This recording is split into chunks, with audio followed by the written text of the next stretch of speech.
Hey everybody, my name is Joshua Fernandez. I am the lead game designer and marketer for Realms. My name is Cheyenne McGroarty. I am the producer for Realms, and I also worked as the texture artist. My name is Michael Martinez, and I am the creative director of Realms and also a level designer. My name is Logan Waldsdorf, and I'm the level designer for Realms. My name is Matthew Kaza, and I'm a 3D artist for Realms. Hey, my name is Alejandro. I was the art lead and VFX artist for Realms. Me and my team members are going to be documenting the journey of Realms, from pitch to production to vertical slice, all the way up to release. We're going to be revealing behind the scenes stuff, including what worked, what didn't, our highest highs, our lowest lows, and our biggest hurdles to overcome. So, without further ado, I hope you enjoy.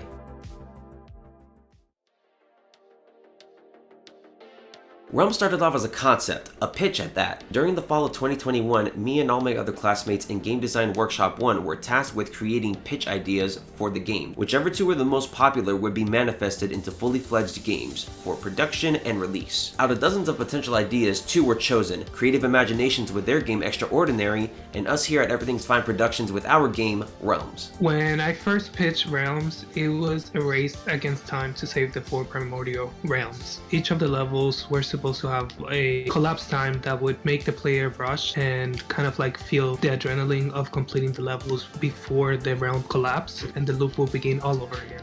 It was during this time that people were asked to showcase their skills in presentations, and after the pitches were chosen, that was the same case for leaders, producers, and creative directors. This would result in Cheyenne being the producer, Michael being the creative director, and both of them coming together to form the team. So I initially didn't really want to be producer when the class first started. I had done it the previous semester and it took a lot out of me. So I was unsure if that's something I originally wanted to do anyway, but I was kind of convinced to do it from the professor. As far as forming teams went, I went through everyone's brand pitches and I kind of made a dream team. There were a specific amount of people that we actually really wanted in our team, and there were for sure that we were going to fight for them when picking team members. As we went through the process with the other team and creative director, we actually were able to negotiate these people and we got them in our team. And even the team members that we initially didn't fight for ended up being exceptional. So that was great. As time went on, I could see that all of our team was really strong and really great. I am so proud of them. They did amazing work and I would love to work with all of them again in the future.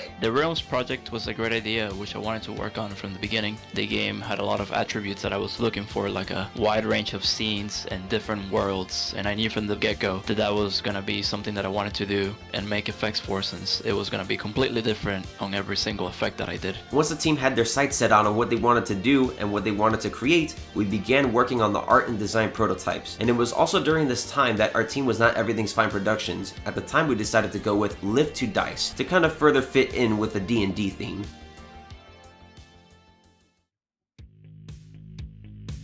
The result of Sprint 1 came up with 2 prototypes, an art prototype and a design prototype. The design prototype was a culmination of both design and code team, bringing these certain mechanics and abilities to life. At that time, we had 4 abilities: Perception, which let you see enemies through walls; Insight, which let you see objects through walls; Performance Boost, which would give you a random buff on any of your attributes; and Actions, which lets you interact with the environment. But the main thing that we wanted to hammer down was the randomness of the Die of Chaos, the D20. We took the RNG aspect of D&D and applied it to basically everything. So the world, enemies, abilities, basically everything you can interact with. Another thing to mention is that with this being an FPS, the creative director also was inspired by games like Doom, which also affected the abilities and enemies that would come in this prototype. Now, while this prototype was functional to play and very barren, our art prototype was the opposite, with the mechanics being little to none and our aesthetics being overwhelming. Michael seemed to know what he wanted. He wanted a low to mid poly stylized kind of look, very fantasy based. And that's what we went for. Our team got to work on making models, materials, characters, everything that would fit those aspects of the game that he wanted. The biggest challenge for Realms was actually creating a pipeline in which the team would feel like they had enough time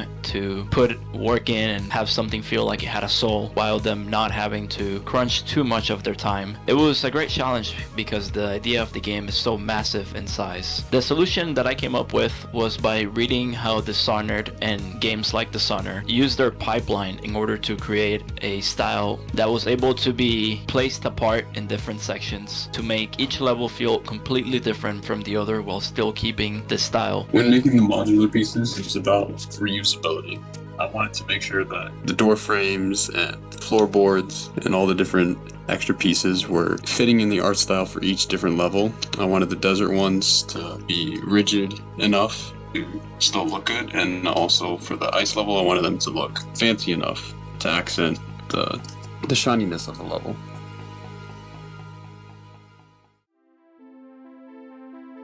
The models were over the appropriate assets for consumables, environmental hazards, and enemies. One of the major changes to this build was combining perception and insight into one singular ability for highlighting objects of interest and hazards and enemies. Included was a weapon wheel, which would have your standard consumables such as refilling mana or health, but exclusive to our game, we decided to include gems that would affect the RNG nature of the game. We felt this would be a good idea for manipulating RNG, as there were certain points in the game where you had to use the die to pass certain barriers. When working on textures and materials for the game, it was difficult at first to fit the right art style. After working closely with the art lead and creative director, I finally found the perfect fit for our game. When working on the checkpoint in particular, it was important to note that because it's magical objects, I had to think of different ways to portray that. So I added emissive on the little flowers around it, and I added emissive lettering and writing all along it. And I think that with that choice in the texturing, it really gave it that extra magic feel. While the code team was adding features and fixing bugs behind the scenes,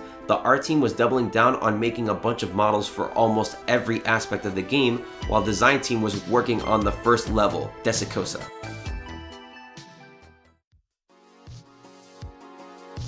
By the time we had to push the build out for Vertical Slice, we had pretty much set out everything that we planned to do. Not only was the first level done, but our first cinematic and the main menu was done, each coming with custom music. After countless and sleepless nights of everybody coming together and making this prototype, we were all pretty happy, so we decided to take a break on Christmas break and let the other teams play our game and give us feedback as necessary. Little did we know that this would be the calm before the storm, when Sprint 5 came around.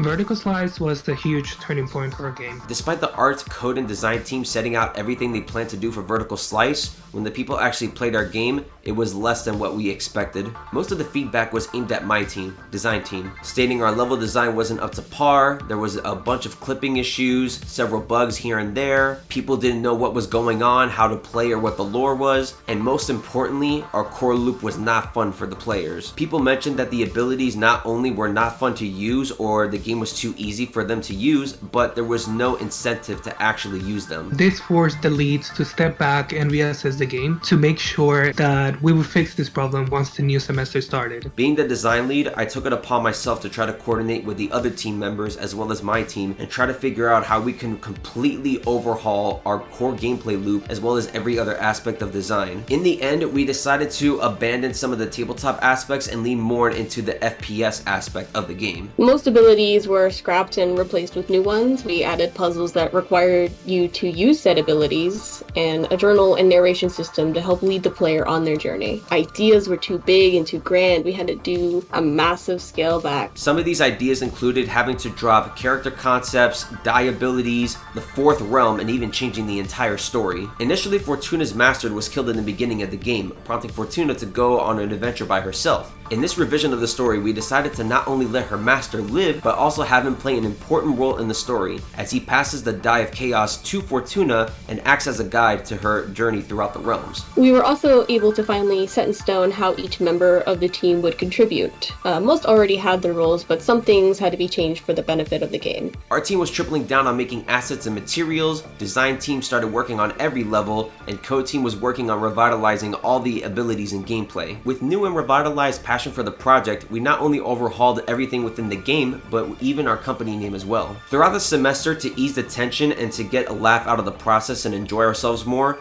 we would sarcastically say in Discord chat, "Everything's fine," as a way to kind of get our spirits up as we try to prepare for the next prototype to build. Then we decided from here on out, that would be our official group name, Everything's Fine Productions. And with that set in stone, we decided to march on forward.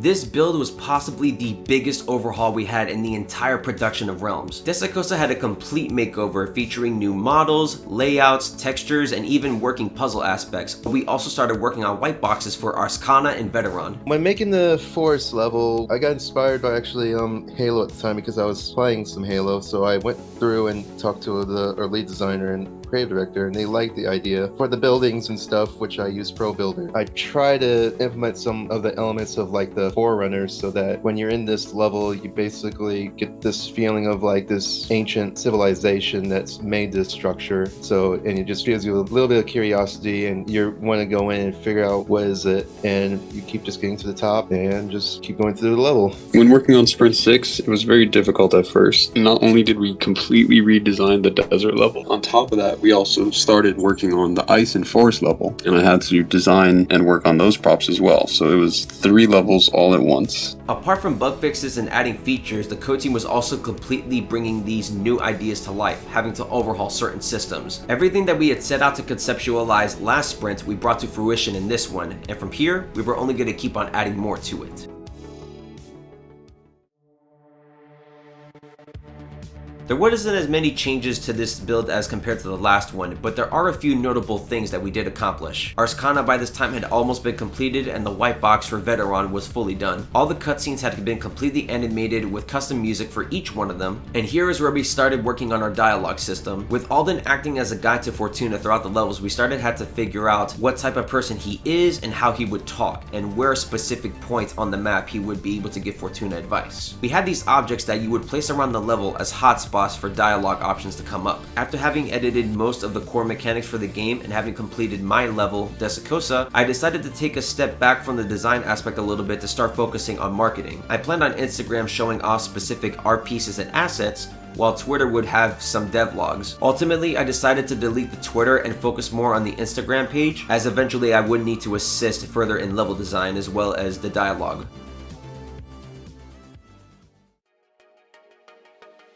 Sprint 8 was our alpha build, and we had to turn that in, and we received a lot of feedback. Most of it was just adding lots of polish. That included better lighting, VFX and sound effects to better communicate that something is happening, and then answering the basic questions of what am I doing and how am I supposed to do it. And we wanted to do all of that without holding the player's hand. It's all about having them go through it and figuring it out themselves. It was around this time that our team would start making promotional material, including banners and portraits for the game, while I was continuing our presence on social media. It was also around this time that we decided to finalize the dialogue for Alden throughout all the levels, and we also needed a voice actor, so I stepped up to be the voice actor for Alden as well as the narrator in the beginning and outro cutscenes for the game. It was by this point that everyone was pretty tired and exhausted, having to put forth countless nights and sleepless nights for the project, but it was turning out better than what we had anticipated. From here, we kept on working as hard as we could, and for those last 2 weeks, we pushed forward for the final build.